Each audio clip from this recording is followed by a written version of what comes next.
मनुष्य के शरीर में तंत्र, कई सारे तंत्र होते हैं जो शरीर की गतिविधि को कंट्रोल करते हैं, नियंत्रित करते हैं। ऐसे ही मानव शरीर में भोजन को पच जाए, भोजन कैसे शरीर में प्रवेश करता है और कैसे पचता है, इस प्रकार एक पाचन तंत्र होता है। तंत्र माने होता है सिस्टम। क्या होता है? सिस्टम। कोई भी जैसे विद्यालय एक आपका सिस्टम है, आप यहाँ आएंगे, पढ़ाएंगे, हम पढ़ाएंगे, आप पढ़ेंगे, एक सिस्टम बना है। आप आएंगे, यहाँ भोजन व्यवस्था इंडियन में जो सिस्टम है, ऐसे ही ये सिस्टम है कि भोजन पहले हमारे मुख में प्रवेश करता है। सबसे पहले क्या होता है? सबसे पहले दांत जो हमारे होते हैं, उस दांतों के द्वारा भोजन को हम काटते हैं। और दांत भी कई प्रकार के हैं। दांत हैं 4 प्रकार के, यानी मुख में प्रवेश करते समय दांत हैं 4 प्रकार के। पहला है कृंतक दांत। कृंतक पहला है कृंतक। कृंतक माने होता है, कृंतक माने होता है काटना। कृंतक ये दांतों के प्रकार हैं। ये सबसे पहले जो दांत को काटने का काम करता है, क्या करता है? इसके सबसे पहले दांत ने इसको काट दिया, भोजन को काट के 2 हिस्सों में कर दिया। उसके बाद होता है रदनक। रदनक सबसे आगे के दांत होते हैं कृंतक, उसके बाद पास के दांत होते हैं रदनक, जो उसको भोजन को पीसते हैं। तीसरे नंबर का दांत होता है अग्रचवर्णक। अग्रचवर्णक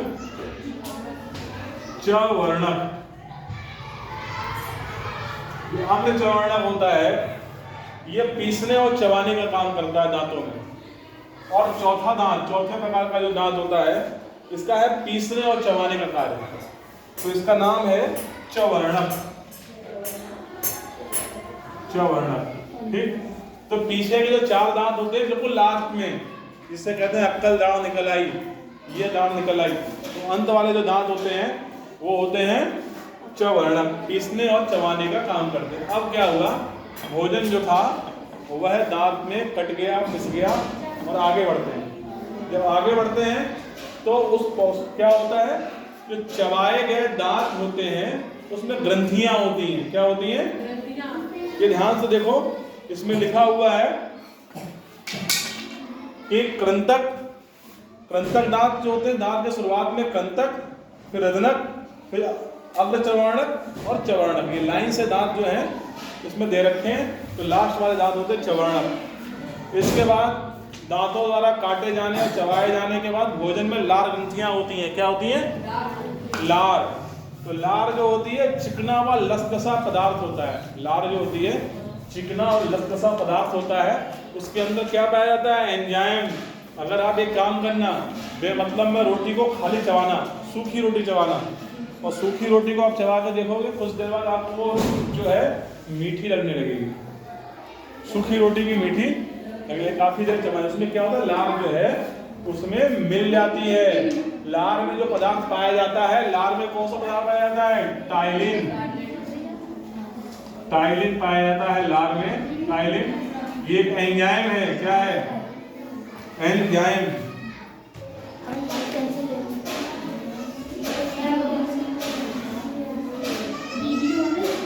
टाइलिन नाम का एंजाइम लार में पाया जाता है, जो क्या करता है? रोटी के अंदर होता है कार्बोहाइड्रेट, उसको तोड़ के मीठा बना देता है। रोटी हमको मीठी लगने लगती है।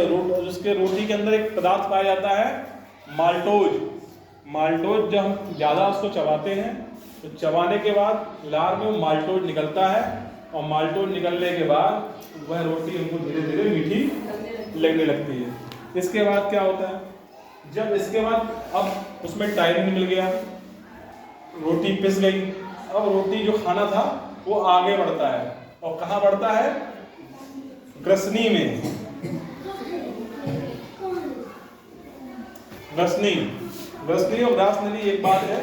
यहाँ से बढ़ता है और ग्रसनी में पहुँचता है, और ग्रसनी आहार नाल में के ग्रसनी में, और फिर ग्रासनली। शुरुआत होती है यहाँ ग्रसनी होती है, और उसके बाद ये ग्रासनली। यहाँ ये ग्रसनी है, लिखा नहीं, लिख लेना, यहाँ ग्रसनी है और ये ग्रासनली। इसके अंदर जो भोजन है धीरे धीरे प्रवेश करता है। उसमें भोजन में क्या क्या हो चुका है? भोजन पिस चुका है, छोटे छोटे रूप में बदल चुका है, उसके अंदर टाइलिन मिल चुका है, एंजाइम जो है टाइलिन एंजाइम उसके अंदर मिल चुका है। अब भोजन पहुंचा ग्रसनी में, ग्रसनी में पहुंच के फिर ग्रास नली पहुंचता है, यहाँ पे कोई एंजाइम नहीं मिलता है, यहाँ कोई पाचन नहीं होता है। अब पहुंचता है भोजन कहाँ, आमाशय में। ग्रसनी के बाद भोजन आएगा आमाशय में।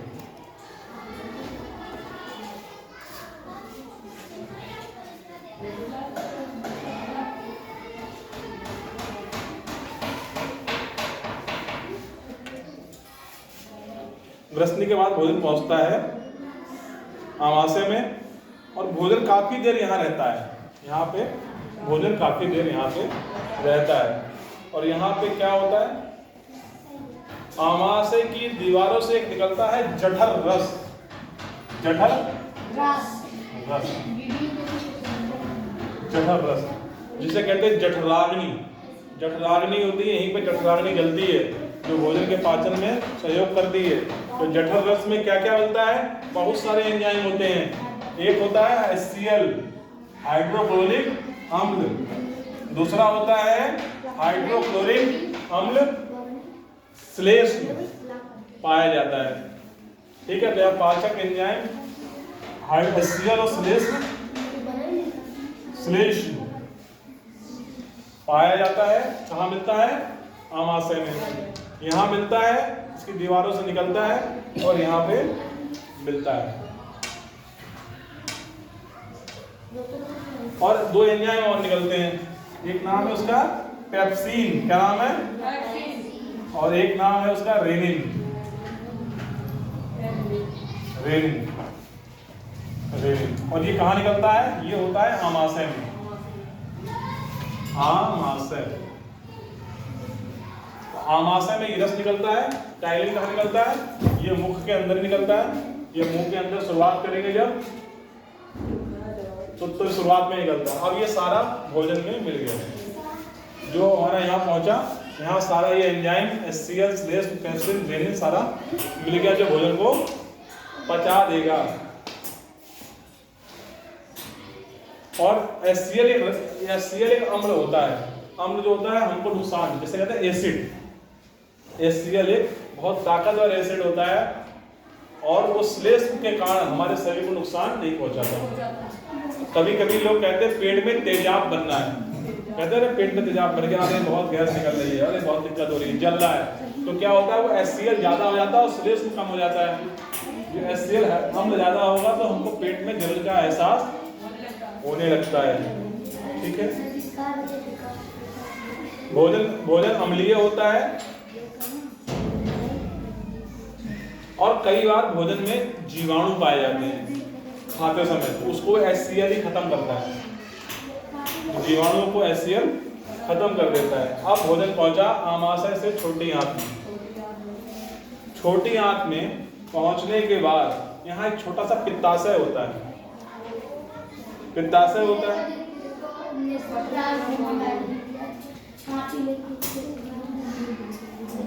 और पित्ताशय से पित्तरस निकलता है, और अग्नाशय से निकल के अग्नाशय रस दोनों नलिकाओं के द्वारा पहुंचते हैं छोटी आंत में। छोटी आंत में, यहाँ से छोटी आंत शुरू हुई, ये छोटी आंत। तो यहाँ से जो यकृत है और पित्ताशय यानी ये है, यहाँ से रसायन निकलते हैं।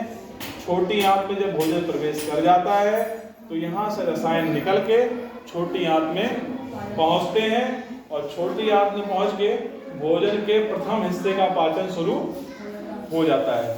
तो छोटी आंत में क्या क्या निकलता है, पित्ताशय से पित्तरस निकलता है, और अग्नाशय से अग्नाशय रस, ठीक है। तो पित्ताशय से पित्ताशय रस, पित्ताशय रस, इसको पित्तरस भी कह देंगे। पित्ताशय से पित्तरस निकलता है, ठीक है।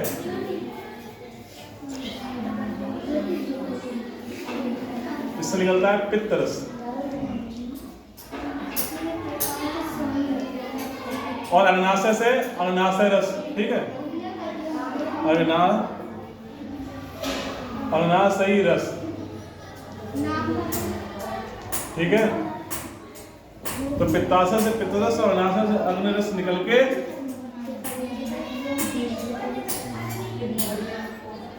छोटी आंत में पहुंचते हैं और यहाँ पे भोजन का प्रथम हिस्सा, छोटी आंत जो है ये बहुत सारी, छोटी आंत बहुत बड़ी होती है, बहुत घिरी घिरी होती है, इसमें भोजन का प्रथम हिस्सा पूरा हो जाता है और पाचन का पहला हिस्सा पूरा हो जाता है।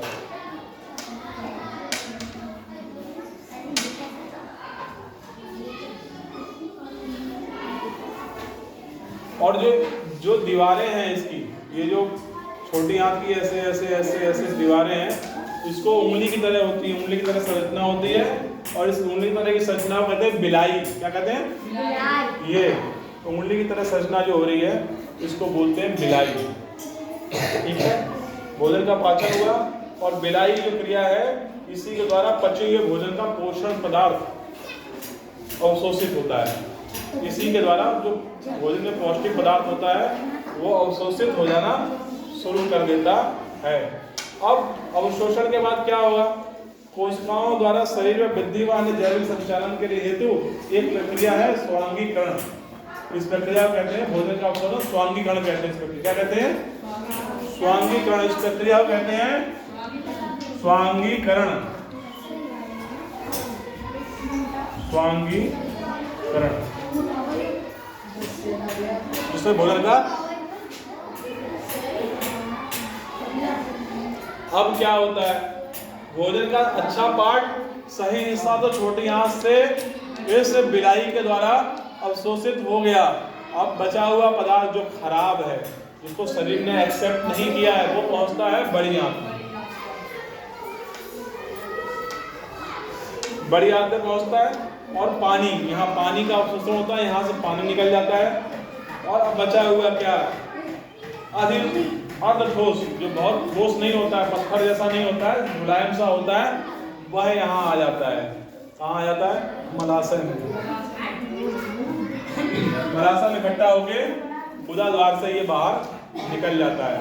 जब बाहर निकलता है इस क्रिया को कहते हैं बहिक्षेपण। कौन सी क्रिया है? तो जो बाहर निकलने की क्रिया है बहिक्षेपण, यानी कि हम लोग शौच वगैरह जाते हैं तो बहिक्षेपण क्रिया होती है, तो बाहर निकल जाता है बहिक्षेपण।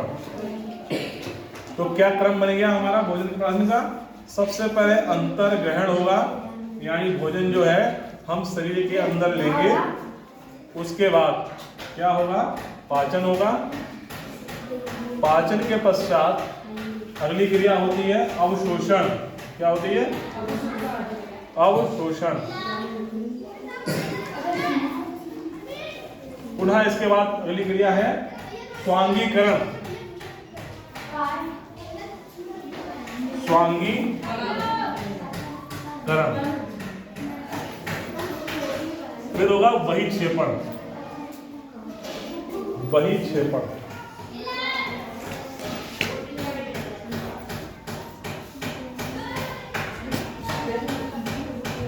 आप समझ गए? किसकी कोई ऐसा है जिसको समझ में ना आया हो? भोजन यहाँ से गया, भोजन दांतों ने काटा, ये दांतों के प्रकार हैं, 4 तरह के दांत हैं। वहाँ पे टाइलिन नाम का एंजाइम मिला, जिससे उसने भोजन को माल्टोज में तोड़ दिया।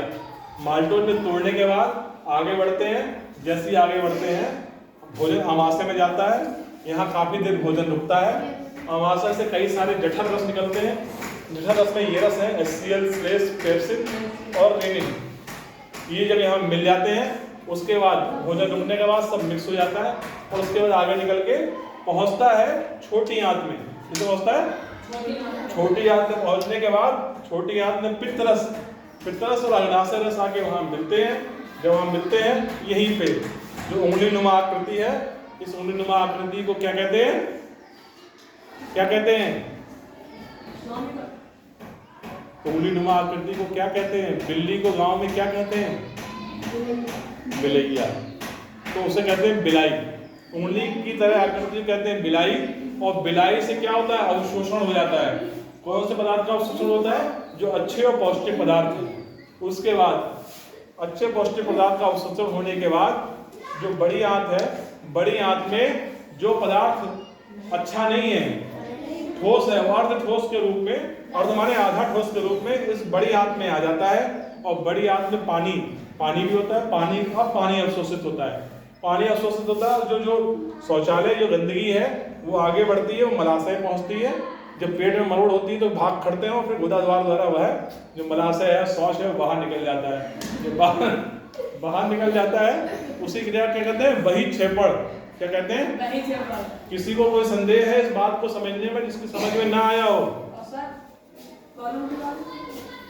कोलिस दीवार को कहते हैं, जो जिसके अंदर वो सब बढ़िया स्टोर होती है। ठीक है। अपेंडिक्स ये एक हमारे शरीर का अवशेषी अंग है, इसको कभी बाद में पढ़ाएंगे। शरीर में अवशेषी अंग है अपेंडिक्स। जैसे बंदरों के, मनुष्य के पूंछ होती थी, बंदरों की पूंछ होती थी, लेकिन बंदर जब धीरे धीरे बैठना शुरू कर दिया तो पूंछ उसकी गायब हो गई। पूंछ गायब हो गई तो पूंछ एक अवशेषी अंग है। आज भी शरीर की रीढ़ की हड्डी के पीछे एक अवशेषी अंग के रूप में पूंछ का अवशेष पाया जाता है हर शरीर में। तो ये सारा कुछ इस प्रकार से पाचन तंत्र आप लोगों ने समझ लिया। आप सबकी समझ में आया? किसी को कोई संदेह है, कुछ पूछना है इसमें? कुछ भी पूछना हो तो पूछो। इससे आप आगे समझ में? Any doubt? ओके।